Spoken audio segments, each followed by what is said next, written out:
E aí, galerinha, voltamos aqui com a nossa aulinha da Sociologia e agora nós estamos na aula 13, aliás, na aula 12, né?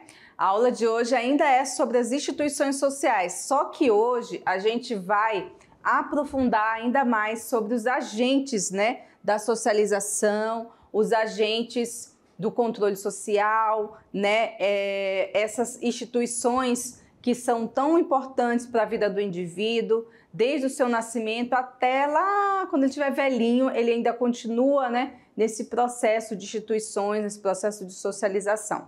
Então, hoje a gente vai aqui conhecer esses agentes, nós vamos conhecer essas instituições importantes para a vida do indivíduo. Vamos conhecer quais são elas? Então, vamos lá. Gente, hoje a gente fala sobre as instituições e a organização da sociedade, parte 2, tá? Nós vamos falar sobre o papel da família, o papel da escola, o papel do Estado e o papel da religião, tá? E no final, nós vamos falar sobre os mecanismos e agentes do controle social, beleza? Aqui a gente ainda vai explicar um pouco mais para vocês como funciona esse controle social. Quem é que controla regras? Quem é que controla as normas? Quem é que controla a ideia de punição, né? Existe a punição, então, na sociedade? Como é que isso acontece? Quem é que decide quem vai preso, quem está solto? Quem é que decide as leis? Quem é que decide o que é certo, o que é errado? Vocês já se perguntaram sobre isso? É muito importante, viu, gente, essa pergunta, porque ela nos ajuda a compreender como é os mecanismos de controle da nossa sociedade, né? Então, a gente começa com a nossa primeira instituição de vida, a primeira instituição da nossa existência nesse mundo, né? Que é a família. Bom, a família, ela é um tema muito interessante, né? Porque ao mesmo tempo que ela faz parte da nossa vida, do início da nossa vida, ela também nos acompanha durante toda a nossa trajetória, né? Alguns estudiosos, psicólogos, psiquiatras, eles dizem que o nosso mundo afetuoso, o nosso mundo dos afetos, aquilo que a gente, quando a gente fala de afetos, né, não é só de amor, mas é tudo aquilo que nos afeta de uma maneira geral, ele está relacionado com essa convivência familiar. Então, os nossos medos, traumas, as nossas formas de ser, de falar, o sotaque, tudo está relacionado a esse mundo que a gente começa a viver desde o nosso nascimento. Então, gente, se a gente for pensar, refletir, a gente vê que a família, ela é o início e o fim. Por que o fim? Porque quando a gente vai ficando idoso, né, vai chegando a uma certa idade, a nossa vida volta-se novamente lá para o início da família, onde a gente, de certa forma, vai nos aproximar mais da família. É uma forma geral, tá, gente? Eu não estou dizendo que acontece todas as vezes assim. E também que todas as sociedades, as pessoas são muito mais, né, próximas da família. A gente tem sociedades que não é assim, né? Que na velhice, nesse processo da velhice, as pessoas fazem se afastar da família e vai para um ambiente que fica longe da família, né, para os lugares onde ficam os idosos, lá os asilos. Então, nem sempre é assim. E por isso que a sociologia está aí para entender que são variados processos que acontecem na sociedade, né? E aí, a família, como a gente disse para vocês, é o nosso primeiro contato com o mundo, com as pessoas, né? E nesse momento, ela já começa, tá, a cumprir esse papel de instituição social, que é de nos transmitir padrões de relacionamentos. E esses primeiros padrões de relacionamento são os nossos laços de parentesco, né? Laços de hábitos, os costumes, tudo isso, gente, é socialmente compartilhado. Então, assim, nossas primeiras impressões do mundo, de carinho, de amor, até mesmo de coisas ruins como violência, punição, medos. Ele começa, gente, na família. Por isso que a formação familiar, antes de qualquer coisa, ela é de suma importância para o desenvolvimento do futuro da sociedade, porque se fala muito, né? Quando há crise nas famílias, a gente também pode ter certeza que há também uma crise na sociedade, porque a sociedade é reflexo desse conjunto de famílias. Então, se a gente tem famílias desestruturadas, famílias com problemas de relacionamento, famílias pobres, a gente também tem um problema social a ser encarado, né? Então, a família ela é um espaço privado, né? De relações, de intimidade e afeto. Naquele lugar, né, você tem ali o seu momento íntimo com a sua família, né? Um momento que você vai lidar com as pessoas que você ama. Então, é um espaço onde a gente vai começando a aprender as primeiras regras de vida, as primeiras regras de convivência, e também começa a lidar com as pequenas diferenças, porque nem todo mundo, é porque todo mundo da mesma família que todo mundo se entende, né? Que todo mundo é igual, pelo contrário, você começa a ver já essa diferença no mundo familiar. Você já começa a ver essa diversidade no mundo familiar. Então, não é porque a gente está num ambiente íntimo de afeto que não há conflitos, que não há diferenças, tá? Então, vai existir também dentro da família esse primeiro momento de contato com as diferenças. Bom, gente, e as funções, né? Uma das questões mais levantadas nos últimos tempos, nos últimos anos, é entender que as famílias, elas são diferenciadas. E aí que a gente pode dizer, como que a gente pode entender esse contexto de família atual, se a gente acha que só existe um tipo de família, né? Então vem o primeiro questionamento em relação à aula de hoje, todas as famílias são iguais? Não, né? As famílias não são iguais e à medida que o tempo foi passando e que mudanças sociais foram acontecendo, o contexto familiar também foi mudando. Na verdade, foi o reconhecimento de que desde sempre as famílias vão mudando, tá? Então, existe vários tipos de família? Sim, existem vários tipos de família. Assim como também pode haver as diferenças culturais dos tipos de famílias. Então, não é porque eu estou vendo no meu contexto social todo mundo meio daquele padrão de família que todo lugar do mundo é igual, tá? E não é.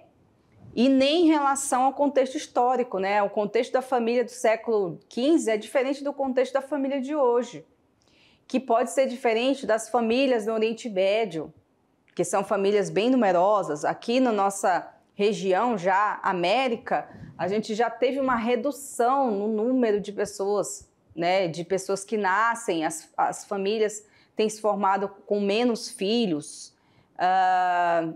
e outras diversidades. Então, a gente tem aqui alguns exemplos para mostrar para vocês de tipos de família. A gente tem aqui a família de duas mães, né? E aqui a gente tem até o gatinho, ó. O gatinho já é família também.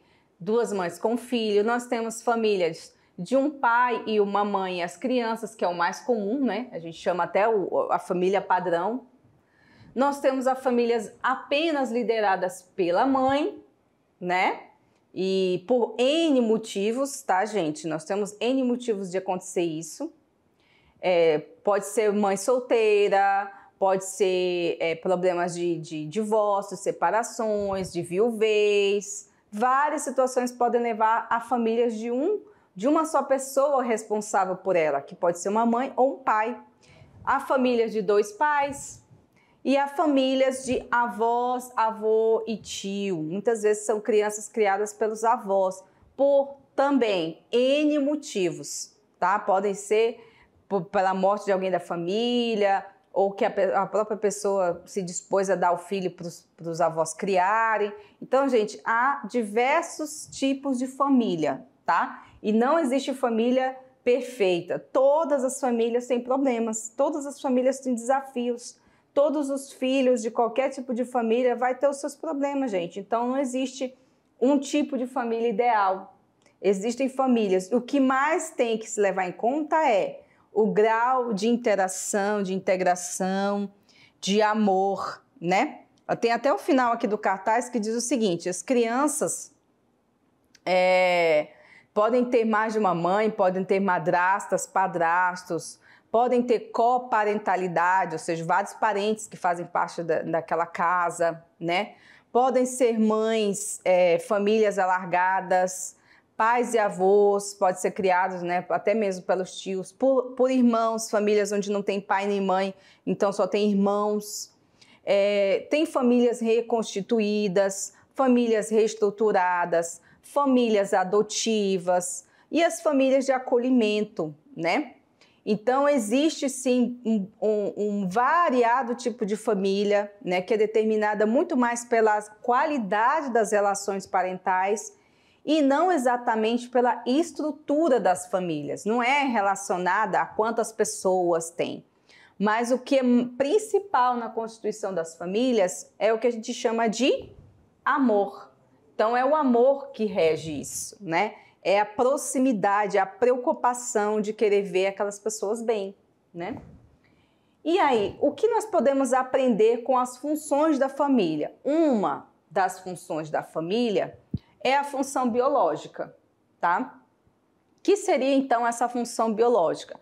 Consiste na procriação, né? Com isso, com a procriação, a gente garante a continuidade da sociedade e da própria espécie humana, ou seja, se parar de nascer crianças no mundo hoje, gente, a própria função biológica, a própria continuação da raça humana, ela vai estar totalmente comprometida. Por isso há uma preocupação, até mesmo em alguns agentes do governo, com essa coisa de diminuição no número de nascimento de crianças, tá? Então, sociedades como na Europa, por exemplo, se nasce muito menos crianças do que no Brasil, do que na América do Sul. E isso demonstra uma certa preocupação, porque vai chegar um momento, nesse crescimento negativo, vai interferir na própria sociedade europeia, já está interferindo, né? Então, uma das funções básicas da família é a procriação, tá? Mas a gente também tem a função econômica, ou seja, essa função é de dar o sustento para os membros da família, então a gente sempre vai ter aquele líder, né? Ou a líder da família, ou o provedor ou a provedora. Quem é o provedor da família? É aquele que traz o quê? O sustento para ela, pode ser uma ou mais pessoas. Então fica a pergunta aí para vocês, alunos. Quem são os provedores da família de vocês? Quem é que traz o alimento, que paga as contas, que se preocupa com a escola, compra farda, né? Esse é o chamado provedor ou provedora. Em uma família, nos moldes de hoje, geralmente tem mais de um provedor. Às vezes é o pai e a mãe, às vezes é um avô e um pai, às vezes é um avô e uma mãe, ou a avó e a mãe. Então, existe uma variabilidade de provedores, né? E essa função econômica da família é importante porque ela vai trazer para as crianças dessa família, que sejam filhos, sobrinhos, netos, vai trazer a garantia de vida, de continuidade dessa família, né? Porque no mundo de hoje, se a gente não tiver dinheiro, a gente não compra comida, né? Ou pelo menos uma fonte de alimentos, uma fonte de renda. Então, essa provisão, ela vem dos responsáveis pela família, que podem ser pai, mãe, tio, avó, sobrinho, enfim. Quem ali se dispôs a prover aquela família, certo? Aí a gente também tem aqui no quadro a função de socialização. A função de socialização ocorre dentro primeiro do seio da família, né? Então, ela vai ensinar a criança a comer, a andar, a dizer obrigado, bom dia. Todas essas funções básicas, elas vêm primeiramente de casa. Lembra que a gente às vezes fala muito, que o professor gosta de falar muito isso? Educação vem de casa, gente. Quando chega na escola, se o indivíduo não for educado, vai trazer problema para os professores. E é uma realidade. A primeira educação, gente, a primeira daquela básica, ela vem de casa. Então, ela é função de quem? Da família, tá? A família que tem que trazer os primeiros bases para aquele indivíduo. Então, se a família não faz o papel dela, tão pouco a escola vai conseguir fazer, porque primeiramente é a família que vai trazer as primeiras referências de regras para esse indivíduo. E a gente vê isso muito, muito comum na sociedade, né? No nosso dia a dia como docente, ver que tem crianças que vão para a escola sem ter o básico, crianças que não sabem nada porque os pais não ensinaram, né? Ou então porque não tem aquele diálogo dentro de casa. Então, isso também compromete a vida escolar dessa criança. Outras funções aqui, ó, função de transmissão cultural, também é uma função da família, então vai ensinar ali a criança a se desenvolver dentro da cultura daquele lugar. Então, tá lá aqui as sociedades indígenas, ó. As crianças vão aprendendo o quê? A fazerem o que os indígenas fazem. Pescar, vai caçar, vai fazer pinturas, né, corporais, vai aprender a plantar. Dependendo da etnia, cada um vai estabelecer a sua forma de socialização. A socialização das sociedades indígenas são todas iguais, professora? Não. Cada sociedade originária indígena, ela vai estabelecer o tempo e a forma com que essas sociedades, com que essas crianças, elas vão ser socializadas. Algumas começam a ser socializadas muito cedo, com 3, 4 anos, outras lá com 5, 6, outras lá com 10. Tudo isso, gente, vai depender da organização social e cultural dessas etnias, tá? Então, não são todas que vão socializar no mesmo tempo. Então, as funções de transmissão cultural, elas consistem na transmissão dos valores culturais que a família transmite às gerações futuras. É a nossa transmissão cultural que garante que daqui a 30, 50 anos os nossos filhos, os nossos netos irão ter referências que a gente deixou agora, né? Então essa função ela é muito importante, pois é a função de garantir a permanência e a continuidade dos valores de uma sociedade, tá? Sejam elas valores bons ou valores ruins, né? Porque aí a gente está falando de que toda a transmissão cultural vem com cargas positivas e vem com cargas negativas, né? Nem tudo são flores, né, pessoal? Vamos aí descortinar essa questão. Então, a gente também tem a função do controle social, que a gente vai falar um pouquinho mais lá na frente, né? A família também ela vai ser um agente de controle, na medida em que ela vai estabelecendo essas regras do comportamento para gerações futuras. Como eu disse para vocês, a primeira função de regras de um indivíduo, gente, começa na família. Quer dizer o quê? Se essa família não passa as primeiras noções de regras para essa criança, é quase que assim determinante que quando ela for para a escola, ela vai ter uma imensa gama de dificuldades de socialização. Primeiro, porque ela não vai ver limite nas coisas, ela vai achar que ela pode tudo. E segundo, que ela vai sofrer sanções que vai, talvez comprometer lá no futuro o seu desenvolvimento. Então, tudo tem que ser feito de uma maneira harmoniosa, porque senão chega num momento em que a criança vai sentir de uma maneira muito forte o impacto dessas regras culturais e sociais. Então, tudo tem que ser feito de uma maneira equilibrada, né? Bom, a gente tem agora a função social da escola, que vocês estão aí, né? Na escola, vocês estão na sala de aula, talvez parecida com essa imagem aí que nós estamos mostrando para vocês. E aí, gente, a escola, ela tem uma função social? Ela tem um papel na vida de vocês ou não? É claro que sim, né, gente? Então, toda a escola, ela traz uma gama também de regras, de normas, de transmissão cultural. E por não dizer o quê? O controle, claro, ele vai também controlar os indivíduos, né? Você não pode fazer tudo que você quiser na escola, a gente sabe que não pode, né? E além disso, ela também é responsável por um processo de interação social muito grande, né? Além da transmissão do conhecimento, da formação profissional e da constituição de um processo muito importante, que é o processo de socialização. Agora, eu vou perguntar para vocês se vocês ainda se lembram. Esse processo de socialização que vocês estão vivendo na escola, ela é primária ou ela é secundária? Vamos ver se vocês ainda lembram. Hein? Já esqueceram? Não acredito não, gente. E aí, é secundária ou é primária?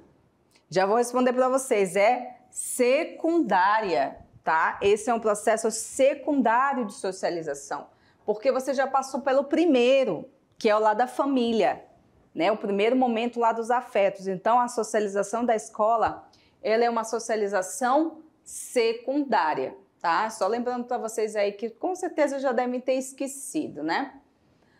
Bom, e a socialização da escola, ela trouxe, durante aí alguns momentos históricos, as mudanças, tá? É uma socialização que passou também por mudanças históricas e estruturais que foram necessárias em alguns momentos da história, né? E aí a gente coloca assim, nossa, a escola tá diferente, né? Vocês já estão vivenciando esse processo. Vocês estão assistindo uma aula aí na TV, né? A professora está aí chegando para vocês através de uma transmissão, né? Então, isso quer dizer o quê?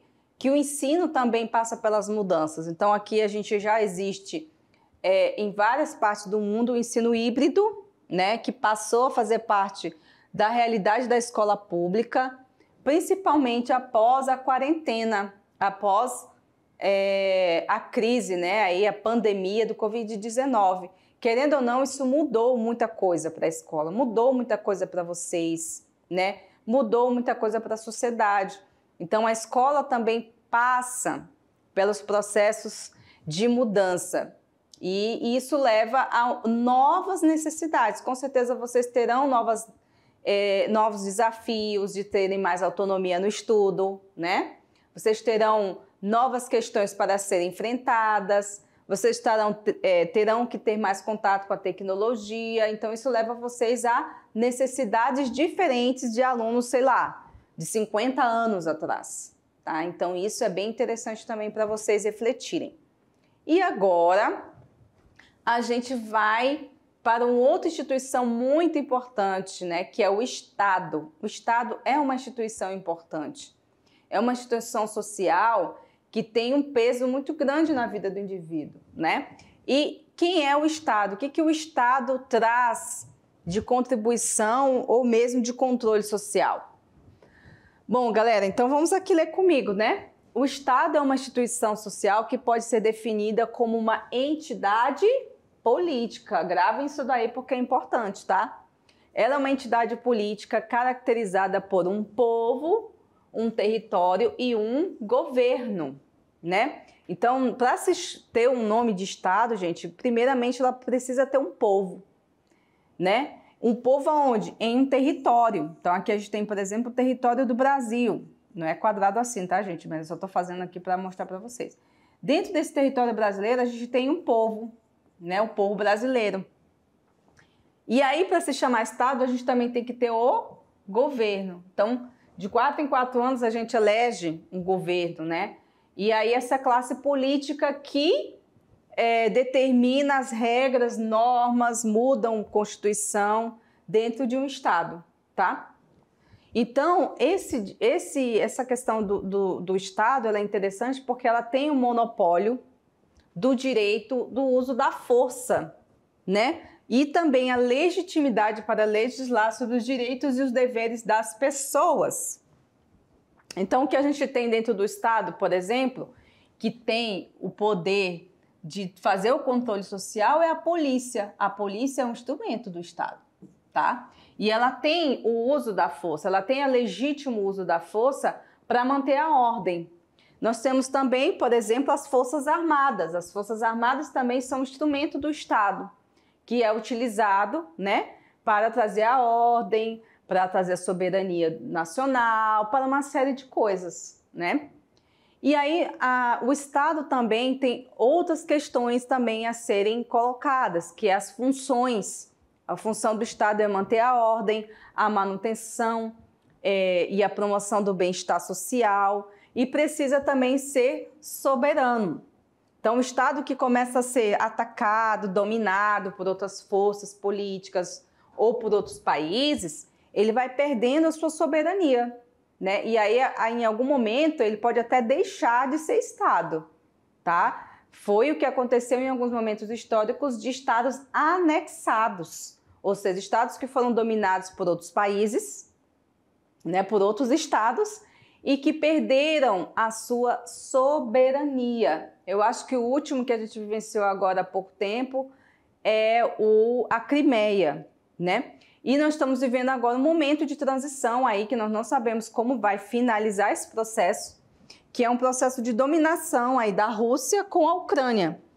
E o objetivo, eu acredito que no final de tudo isso, é anexar o território ucraniano à Rússia. Então, ele seria então a dissolução do Estado ucraniano, né? Tirar todos os instrumentos jurídicos e políticos, ou seja, presidente, governadores, ministros, tudo. E esse Estado, ao ser dominado pela Rússia, viraria um Estado russo, entende? Então, quando há esse processo de dominação de um Estado para o outro, e que consegue se concretizar, porque muitas vezes não consegue, tá? E aí há algumas guerras que o objetivo é esse, é você desestabilizar aquele Estado, desestabilizar aquele governo e transformar aquele Estado em ser submisso àquele que está dominando. E aí, posteriormente a tudo isso, pode acontecer a anexão, o anexo, né? Ele acaba sendo anexado. Isso aconteceu em outros momentos históricos? Sim. Muitas vezes, gente, não é sim um Estado, mas algum território daquele Estado acaba sendo perdido em uma guerra.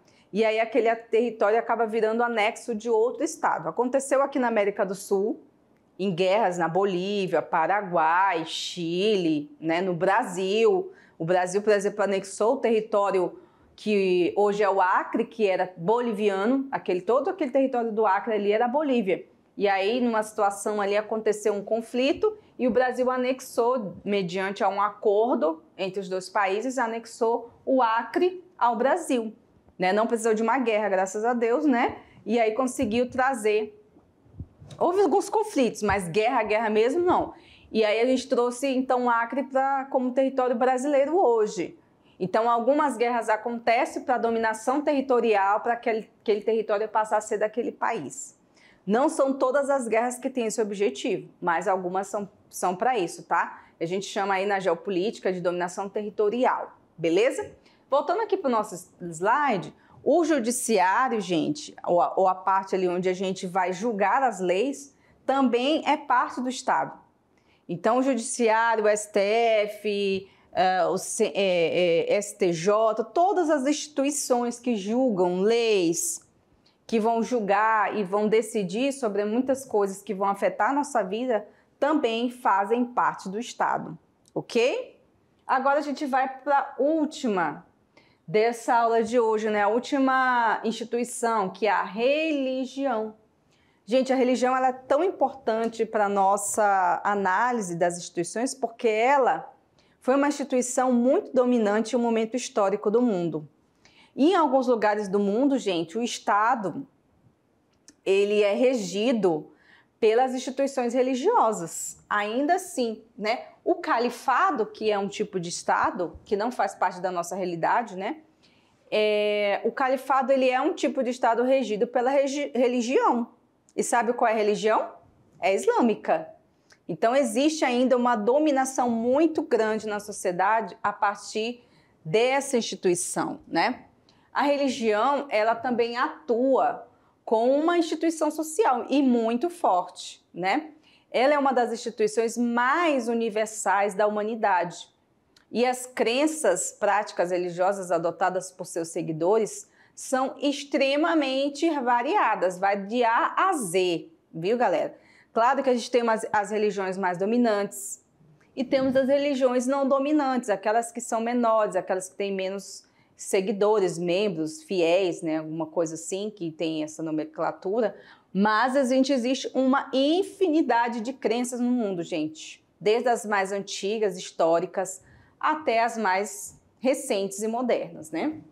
Então a gente tem aqui, ó, só para mostrar para vocês, o mapa da religião no mundo, né? Como que a gente pode aí definir o número de seguidores fiéis dessas religiões e como elas se definem, né? Elas se dividem aí. Olha só, a gente tem as duas maiores religiões do mundo, que você sabe que é os cristãos e os muçulmanos. Até os dias atuais, os maiores adeptos são os cristãos. Nós temos 31,2% da religião cristã dominando no mundo, contra 24,1%. Olha só como está se aproximando, né? Os muçulmanos estão dominando o mundo. Então, a gente tem aí 1,8% de muçulmanos no mundo e 2,3% de cristãos.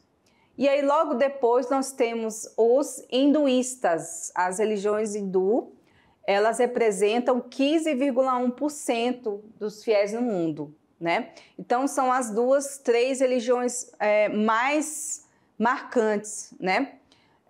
E a gente tem os budistas. Budistas representam 6,9% dos fiéis no mundo, ok? Então, a gente tem aí, em primeiro lugar, cristãos, segundo, muçulmanos, terceiro, hindus e quarto, budistas. E em quinto lugar, aliás, desculpa, gente, peraí, não são os budistas que estão em segundo e nem terceiro. Nós temos em primeiro lugar os cristãos, segundo lugar os muçulmanos, terceiro lugar são os ateus ou sem religião. Tá aqui, ó, 16%. Olha só como cresceu, né? Aí aqui vem os hinduístas, quarto lugar, e quinto lugar os budistas. Tá? Então a gente tem crescido aí no meio os que não praticam religião nenhuma, tá? Outras religiões representam 0,5%, né? São as menores, digamos assim, religiões de matriz africana, espiritismo e tantas outras. E os judeus representam 0,01%, né? Então temos aí uma grande maioria mesmo de cristãos. Aqui nós temos a projeção dessas crenças no Brasil. A gente trouxe aqui um pouco para a gente entender como é a constituição da religião no Brasil. Claramente a gente tem o maior número de católicos romanos na religião brasileira. Os cristãos brasileiros, em sua grande maioria, se dizem católicos, né? Porém, tem outros cristãos também de outra frente religiosa, que são os evangélicos, representam em 21,6% da população.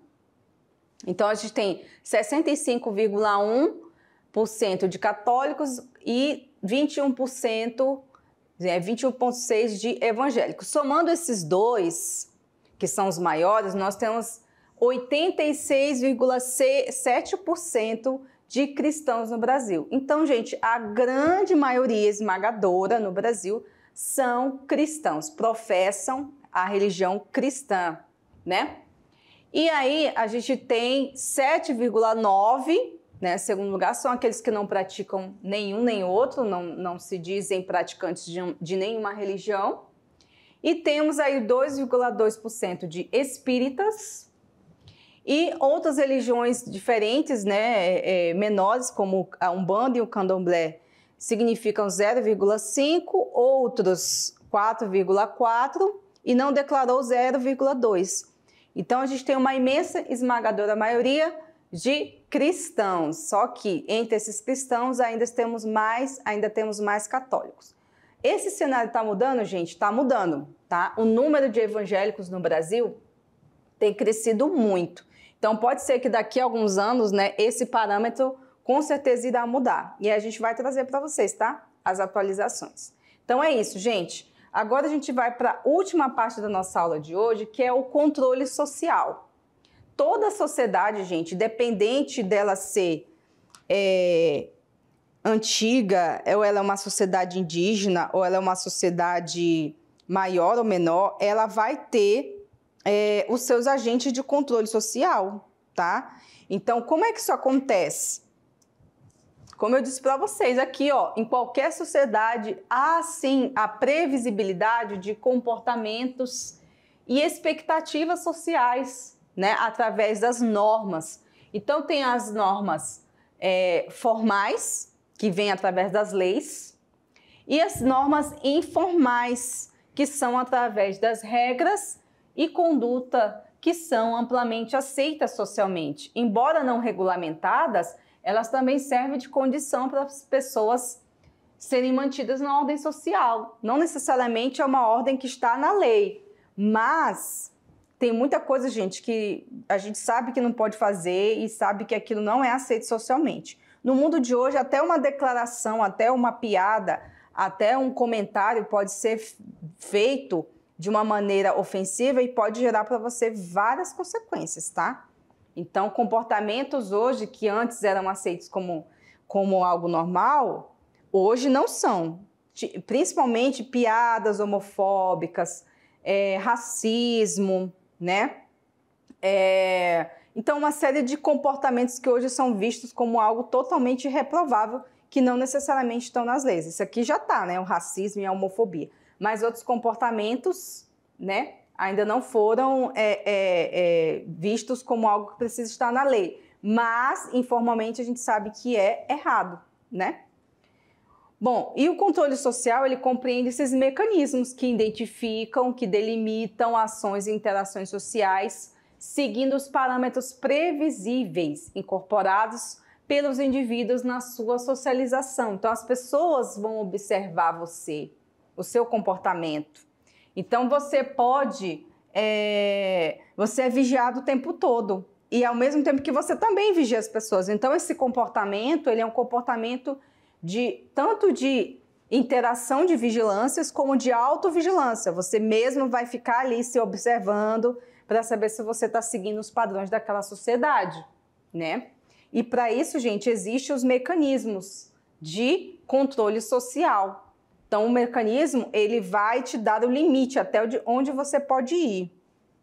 Então, a gente tem os elementos e as estruturas de padrões, os status, os atos e instituições que vão conduzir esse conjunto de ações individualizadas.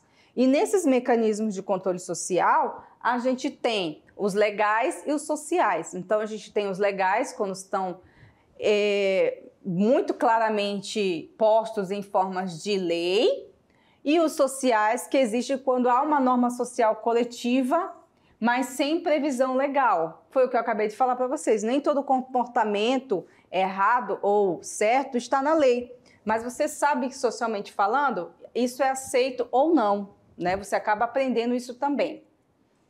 E os agentes de controle social são os mesmos, né? Como eu falei para vocês na aula anterior, são os mesmos que realizam o processo de socialização, que vai ser a família, a igreja, a escola, a religião, né? O Estado, os agentes de comunicação, né?